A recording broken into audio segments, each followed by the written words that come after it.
আসসালামু আলাইকুম, good morning, happy good morning DXN. কেমন আছেন সবাই? আশা করি প্রত্যেকে ভালো আছেন। আপনারা যারা আমার ভিডিওগুলোকে লাইক করেন, কমেন্টস করেন, শেয়ার করেন, আপনাদের প্রত্যেকের জন্য আজকে আমি এমন একটা জিনিস, এমন একটা গাছ আপনাদের সামনে নিয়ে আসছি, যে গাছটা আসলে আমাদের প্রত্যেকের থাকা উচিত, প্রত্যেকের বাড়িতে থাকা উচিত। আর হচ্ছে আমাদের অনেকের বাড়ির আশেপাশে অনেক গাছ থাকে ওষুধি গুণাগুণ সম্পূর্ণ। আসলে আমরা সেই গাছগুলোকে না চেনার কারণে, না বোঝার কারণে আসলে আমরা অনেক গাছ আমরা চিনি না। তো সেরকম একটা গাছের সাথে আজকে আপনাদেরকে আমি পরিচয় করিয়ে দেব। সেই গাছটা আমাদের প্রত্যেকের বাড়িতে আমি মনে করি থাকাটা প্রয়োজন। সেই গাছটা আপনারা আমার সামনে দেখতে পাচ্ছেন অলরেডি আমি নিয়ে এসেছি। এই যে দেখেন, এটা কারা কারা চিনেন?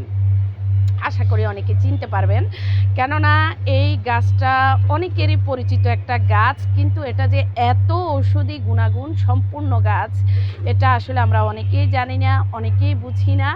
আর সেই জন্যেই হচ্ছে আমরা এটাকে অনেকেই হচ্ছে অবহেলা করি। এই যে গাছটা, এটা হচ্ছে আমরা আমাদের জায়গা থেকে আমরা অনেকে এটাকে টকপাতা গাছ হিসাবে চিনি। আর আমাদের এলাকায় গ্রাম্য অঞ্চলে যেটা বলা হয় সেটা হচ্ছে মেশট গাছ।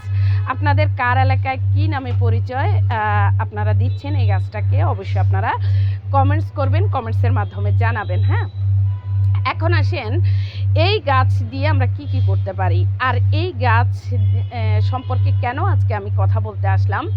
এই গাছটা দিয়ে এই যে পাতাগুলো দেখতে পাচ্ছেন, এই পাতাগুলো হচ্ছে আমরা বিভিন্ন টক পাতা হিসাবে আমরা ব্যবহার করে থাকি ছোট মাছের সাথে, অথবা আমরা হচ্ছে এটাকে ডালের মতো টক রান্না করে আমরা খেয়ে থাকি, অথবা এটাকে আমরা টক পাতার ভর্তা করে থাকি। হ্যাঁ, আমরা বিভিন্ন কাজে এটাকে আমরা ব্যবহার করি রান্নার ক্ষেত্রে। আর এই যে ফুলটা দেখতে পাচ্ছেন, এই ফুলটা কি কাজে লাগে? এই ফুলটা দিয়েও কিন্তু টক রান্না করা যায়। আর আমার দাদুকে আমি সবসময় দেখতাম এই যে ফুলের উপরে যে আবরণটা, রাইট, এই ফুলের উপরে যে আবরণটা, এই আবরণটা দিয়েই হচ্ছে আমার দাদু এটাকে দিয়ে আচার বানাতো, জেলি বানাতো।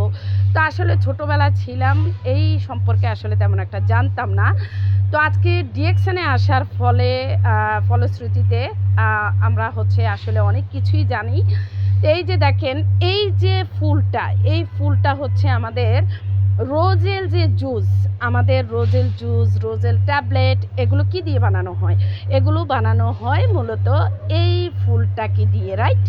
তো এই রোজেল জুসটা আমাদের কি কি কাজে আসে প্রথমত আমরা একটু জানি। এটা হচ্ছে যাদের হচ্ছে প্রস্রাবে ইনফেকশান আছে, যাদের হচ্ছে কিডনিতে প্রবলেম আছে, যারা হচ্ছে তারুণ্যের অধিকারী হতে চায়, যারা হচ্ছে বয়সের ছাপটাকে কমাতে চায়, যারা হচ্ছে আপনার আপনার জরায়ুর বিভিন্ন প্রবলেম থেকে বাঁচতে চায়, যারা হচ্ছে আপনার ফর্সা হতে চায়, যারা হচ্ছে এক কথায় বলতে গেলে যারা হচ্ছে ইয়াং থাকতে চায়, রাইট, যারা হচ্ছে ইয়াং থাকতে চায়, তাদের জন্য হচ্ছে এই ফলটা হচ্ছে খুবই উপকারী।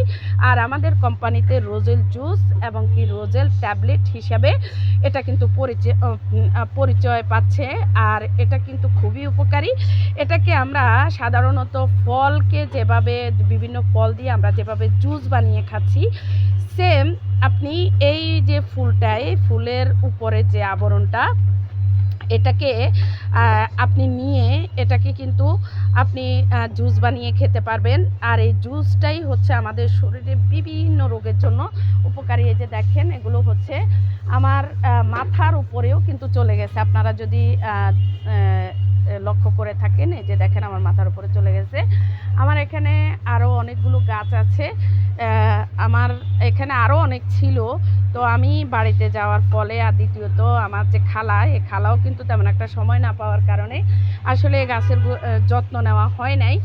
আমি বাড়িতে ছিলাম। আর দ্বিতীয়ত হচ্ছে যে দেখেন, বাড়িতে চলে যাওয়ার কারণে আমার এই গাছগুলো কিন্তু মরে গেছে। হ্যাঁ, এগুলো কিন্তু মরে গেছে, এগুলো এখন আর জিন্দা নাই, এগুলো হচ্ছে মরে গেছে। তো এছাড়াও কিন্তু আমার এখানে আরও গাছ আছে, এই যে দেখেন আরও গাছ আছে। তা আমার মোটামুটি অনেকগুলো গাছ আছে। তো এখানে এই গাছগুলো আপনারা প্রত্যেকেই লাগাবেন। এই গাছগুলোর উপকারিতার কোনো শেষ নেই। পাতাও কাজে লাগে, ফুলও কাজে লাগে। আর ফুল হচ্ছে আমাদের জন্য সবচেয়েতে বেস্ট একটা উপকারী একটা ফল। আম এই ফুল এবং আমরা এই ফুলের জুস আমরা প্রত্যেকেই খাবো। তো সবাই জায়গা থেকে ভিডিওটা বেশি করে শেয়ার করে দিবেন, যাতে সবাই জানতে পারে, সবার বাড়িতে এইরকম কিউটি একটা গাছ যাতে সবাই লাগাতে পারে। আর এই গাছের মাধ্যমে যেন সবাই উপকৃত হতে পারে। তো সবার জায়গা থেকে এই ফুল গাছ এবং কি এই গাছটা আপনারা লাগাবেন।